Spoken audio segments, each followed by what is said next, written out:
আসসালামু আলাইকুম। আজ আপনার সাথে শেয়ার করব পাকিস্তান থেকে তুরস্কর একটি ফেভারিট হালুয়া। তো সেজন্য আমার 1 বাটি সুজি, 1 বাটি চিনি, কিছু টুটে ফুটে, আধা কাপ মতো গুঁড়ো দুধ আর 3 বাটি তরল দুধ। তো একটি কড়াইয়ে সরিষার তেল গরম হয়ে যাওয়ার পরে সুজিগুলো দিয়ে দিলাম।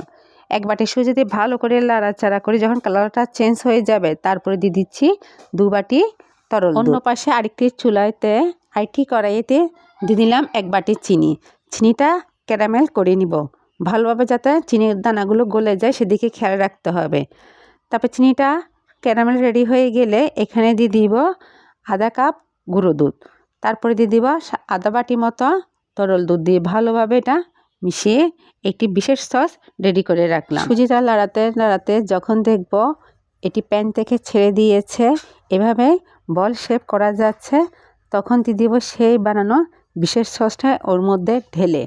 তারপর এটা ভালোভাবে সসটা সুজিটার সাথে মিশিয়ে নিব। আরও কিছুক্ষণ জাল দিয়ে নাড়াচাড়া করে যখন শুকিয়ে গেল তখন দিয়ে দিলাম কিছু টুটে ফুটে দিয়ে ভালো করে মিশিয়ে নিব। এরপরে একটি প্লেটে সেট হওয়ার জন্য সুন্দর করে ঢেলে নিলাম। তারপর আরও উপরে কিছু টুটে ফুটে ছড়িয়ে দিলাম। এটা আপনার বিকেলের নাস্তা, মেহমানের সামনে, সকালে রুটি দিয়েও খেতে দারুণ ভালো লাগে।